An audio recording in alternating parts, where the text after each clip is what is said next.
the very first week since the reopening that was announced by the President on Labor Day. That was on Saturday at State House.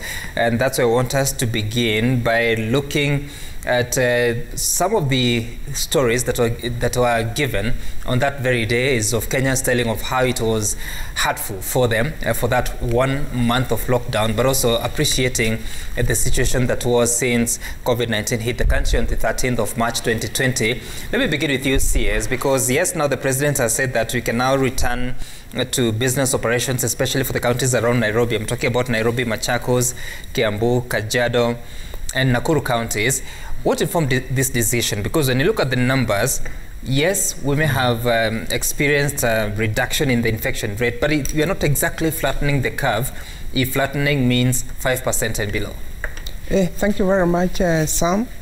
The opening of the 5, we call them deceased counties, I think is really welcome, because you realize that these are the counties that give us the highest growth in economy of this country.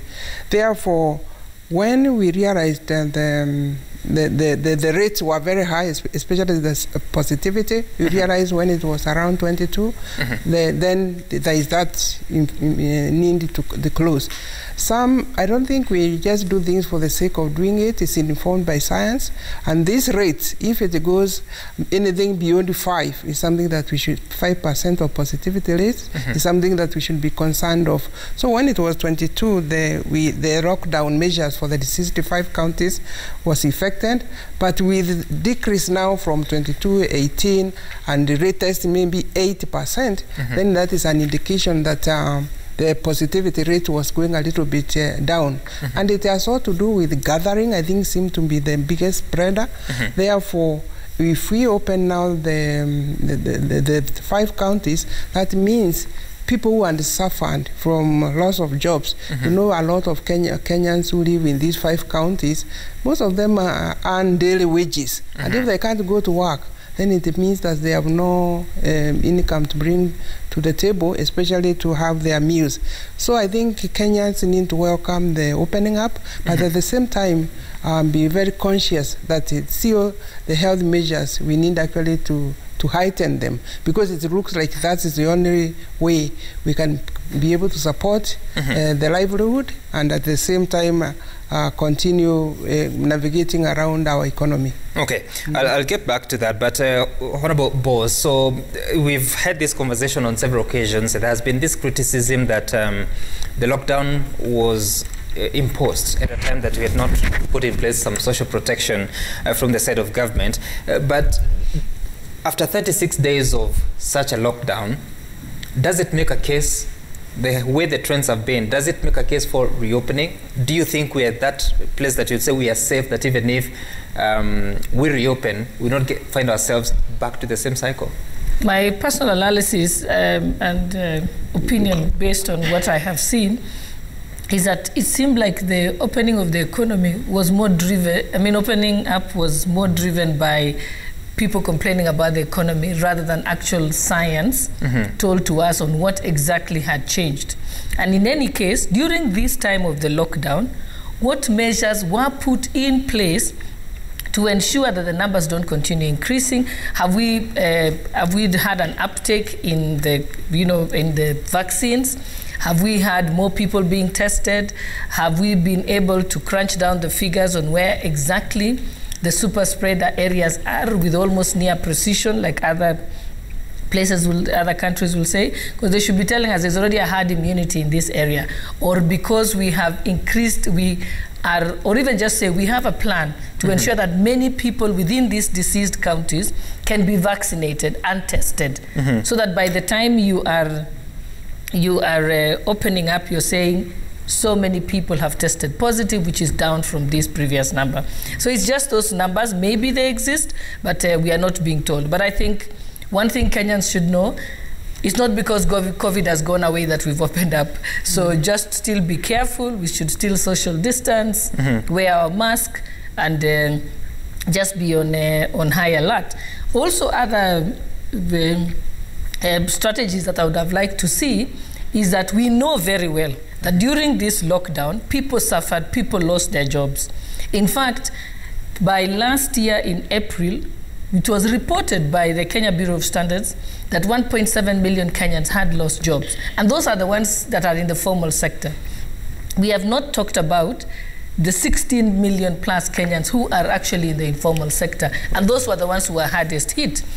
If that is the case, then we ask ourselves, suppose we have another wave. What will we do to ensure these persons are able to have food on their tables? Because other countries have food banks, they have cash transfers to those people to make sure that they can eat. We haven't told Kenyans how they are going to eat should we have another lockdown. Neither did we care how they had food on their table during the whole time that we had the lockdown. So that's a bit, it's not enough just to announce that you're locking down, you're opening up. How are Kenyans eating? We are responsible. And I asked that question because part of the statistics, the latest statistics would show that your county, Uasin Gishu, was actually the infections on the rise. In fact, I think it was number 4 at some point in the month of April. Yes, remember it's a transit point, which makes it very vulnerable. Right, and but Irungu, when you look at the entire COVID-19 response strategy since, let's say, January 2020 until now, and now lockdown is still a measure on the table. Yes, we have a bit of vaccination, but not certain of the supplies because of the global challenges. What do you think, and what would you want to see moving forward at a time that we have reopened and now people have a bit of reprieve? They want to put their act together to make some money out of it. What do you think, and what do you want to see? So I think the first thing we need to say is that lockdowns are never a permanent solution to an issue like this, and they have to be managed very carefully. And I think the National Emergency Committee has to continually balance a whole range of factors in order to decide when you can do this. It is true that the science says that once you hit 5%, then you are flattening the curve. But in the presence of an organized public demand for lifting the restrictions, public policymakers and politicians have to think about how do you keep the country together. Because as we know, for the last 2-3 weeks or so, there's been a really tough demand that actually we need to lift the restrictions, whether it be on movement or whether it be on curfew and so on. So I think the thing that we have to focus on a little bit is 2 things. One is, is the surveillance continuing to be done? Right? So are the statistics that we are generating accurate and comprehensive enough to make informed policy decisions? The second thing is human behavior adapting? Right? So already in the last 24 hours, we are starting to see on our WhatsApp groups and our Twitter and our social media that people have gone back to parties. In fact, people got thoroughly drunk yesterday, I'm told. Not everybody. Definitely not the company here, but and your viewers. But there was a kind of a release of pent-up energy, which is the most dangerous thing to happen, because essentially what it does is it drives us back into into another lockdown. The third thing I think that could be interesting to look at, particularly from the part of the state, is the extent to which the trade-offs that they're making are made more transparent to the public. And I often feel, you ask me a very broad question, what do I think about COVID-19 response strategy? The one thing that I think has been a little bit consistent is the inability to bring the public into the decision-making process, right? So that we understand what are the trade-offs. The last point I think I need to say is the game changer, I think, is just vaccination. The quicker we can get the vaccination out, the quicker we can go away from lockdowns, the quicker we can protect our people. And just because this particular session this morning is particularly about women and gender, I think one of the things, the other thing we could look at is we don't really have very good statistics on how COVID-19 has impacted particularly on women or particularly on men.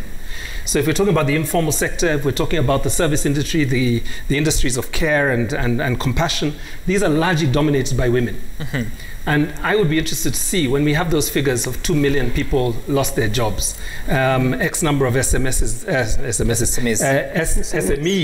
that have collapsed, how many of them are women-owned? How many of them are women-dominated? And I think these are the 3 or 4 things that I would be interesting to see coming forward. And we'll check with the CSO that she has a bit of those statistics, because what we know so far is that out of the infections in the country, about 38 or 39% are female and 61 or 2 are men. But Commissioner, so yes, you look at all this and that announcement, I think it caught the country by surprise, specifically on Saturday, to lift in those measures. But again, to you, the same question. We still continue to report infections. In fact, the month of April recorded the highest fatality rate at 571. If you had to compare that to November 2020, which is about 430 something, which was the highest before April. So you cannot squarely say that we are out of the woods. So then what must we do? First, as a people, but secondly, the government and how they go ahead to respond to the COVID-19, not just the national government, but also the counties. Yeah, well, I think today is also World Press Freedom Day, so we start by noting that and just being happy that our press freedom, you know, of all the problems we have in the country, at least press freedom is not on the list anymore. And just in terms of COVID-19, it is true that the opening of measures caught everybody by surprise, and partly because the opening ought to have coincided with the vaccination. So the president's message is good on opening up, but silent on vaccines. That's really worrying. Where are the vaccines? When are they coming? So that needs to be addressed very quickly. And I'm hoping that a new statement is coming. The first dose of AstraZeneca, for those who took the first dose of AstraZeneca, and what's happening with the other vaccines. And, you know, countries are now first vaccinating their people. The US is going to do 100% of its own people before it sells the vaccine to anybody else. And we are on the list, I think, for Pfizer. And so that conversation on vaccine is very important for the country, even as we open. So I'm hoping that the president is doing it in stages. That stage 1 is opening because of the pressure on the economic issues, but I think that stage 2 is going to be vaccines. And a good proposal has come on the table for the Kenya about producing the vaccines locally. And I think that must be the way that we go, and encouraging the president to really look into that. We produce vaccines for animals. I think that it is time to produce vaccines for humans here in Kenya. And it is telling us over and over again that the international world is no longer going to help people. It is time to look inwards. It is time to strengthen your manufacturing, your production. And I hope that that is how Kenya is going to go, even as we stay on the queue for the vaccines. But then that also means for the opening that we expect, and I saw in the budget that Minister for Treasury, the CS Treasury is going to table, that there is an economic stimulus program. Both Gladys and the minister know about the National Government Affirmative Action Fund. That is just 2 billion shillings per year. I think that if you put in 5.8 billion shillings, which is about 20 million per constituency, for business recovery, I think that that money would start to help us. That we have a proper fund for business economic recovery around the stimulus package, and also for the women-led enterprises, women-led businesses. And then you could have a little bit more for the urban centers. But just 20 million per constituency is 5.8 billion. I think that the country can afford 5.8 billion for business recovery funds post, you know, as we continue grappling with COVID. And because there's going to be a lot of effort around bringing back the economy to where it was, then the behavior change. I think there is no other way. We've seen India, we have seen Brazil. There can be no public gatherings. And I think the opening must be very clear that it's for closed, you know, sort of one-on-one interaction, very quick.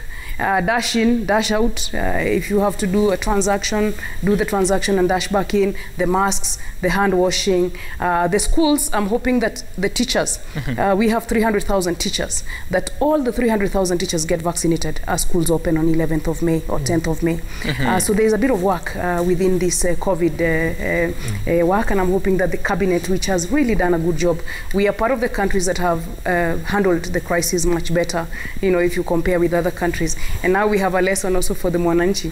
This disease, if you joke with it, I think it has really been unfair. So you cannot joke with it. We have to continue with the measures, and the government must lead us on that fight.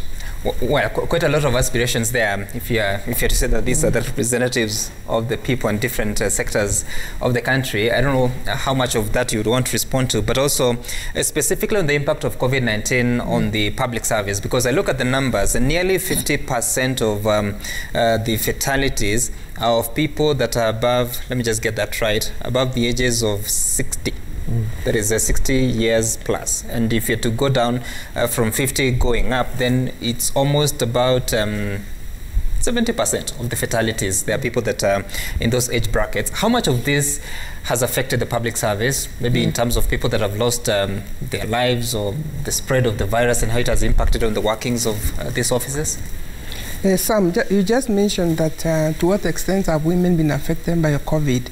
You remember that about 70% of healthcare workers actually are women. So on that front alone, You can already figure out the pressure that women might be going through as even they provide care in these hospitals.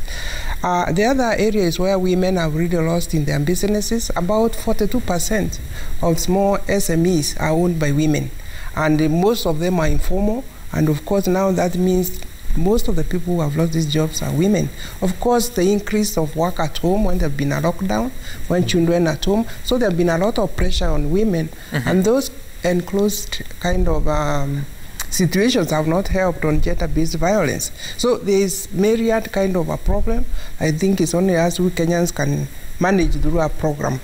Let me come back to the National Emergency Response Committee, and I think Kenya has really managed the COVID crisis, but I'm not saying that we should let our guards down. And I think we already even have a plan, right from the vaccination, which we started with the million vaccination that we got, but there has been a delay. But the Minister of Health has already pronounced in June the rest of the vaccine will start coming, because the Kenya already understands unless you have the shots in people's arms, then we cannot manage this crisis. However, much as the government, of course, led by His Excellency the President, has a good plan, they've been able to come up and actually announce what measures are being put in place. I think also Kenyans have a responsibility, individual responsibility, because now we know at least everybody knows somebody who has died or somebody who is sick and is no longer something which is a disease or far away. So looking at the public service, I think public service have been quite ahead in managing COVID.